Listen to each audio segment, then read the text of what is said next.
So, if you're a parent here in the UAE, you've probably been hearing about these new school admission rules. It can sound a little confusing, right? But don't you worry. In this quick explainer, we are going to give you all the facts you need straight from the Ministry of Education. And let's be real, any change to school rules can feel pretty overwhelming. If you're sitting there feeling a bit lost or even anxious about what this all means for your little one, trust me, you are definitely not alone. But the good news is, it's actually way more straightforward than it sounds once it's all laid out. So that's what we're going to do. We're going to break it all down for you, simple, clear, and super quick. Okay, let's dive right in. The whole thing, everything, really hinges on one new, very important date. This is the big one, the change that aims to get the UAE school system aligned with international standards and create a lot more consistency for everyone. So, what is this new date? It's December 31st.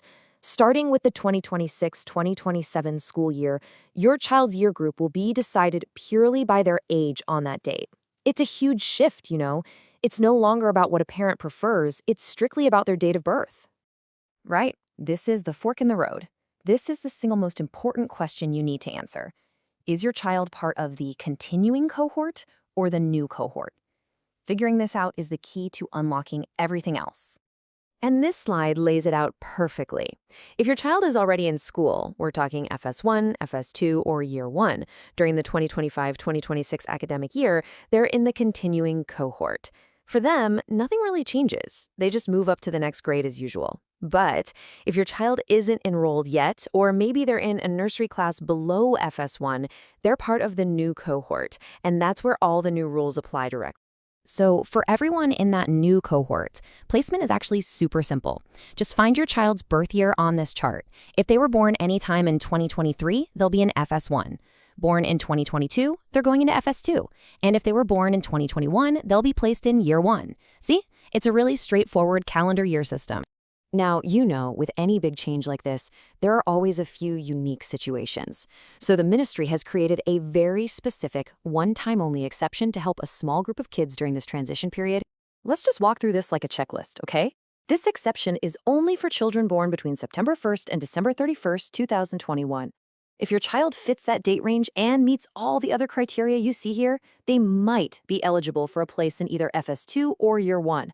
But, and this is a big but, it's not a guarantee. It's still up to the school's own assessment and whether they have space. Okay, so we just talked about an exception.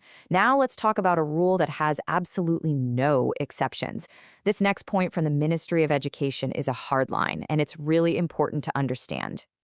This is so crucial, I'm actually going to read it directly from the ministry's guidance. If a child turns 6 by 31 December, they must be placed in Year 2. Children cannot remain in Year 1 or below once this age is reached. So, the takeaway here is that this is totally non-negotiable. It doesn't matter what a parent prefers or what a school thinks about readiness. Once a child hits that age 6 milestone within the calendar year, they have to be in Year 2. There is zero flexibility on this. So with all these rules laid out, the conversation kind of shifts, doesn't it? It moves away from regulations and it lands back on you and your child. This isn't just about following rules. It's about making the very best choice for your family within this new system. And to help parents navigate all this, the education experts over at Jumeirah International Nurseries have offered some really wonderful guidance. They stress that while everyone is applying these national rules, the focus has to stay on the child's well-being and confidence. And they offer this really powerful reminder: childhood is not a race. It is so easy to get caught up in cutoff dates and year groups and what everyone else is doing, but the most important thing is finding the right pace for your child's own development.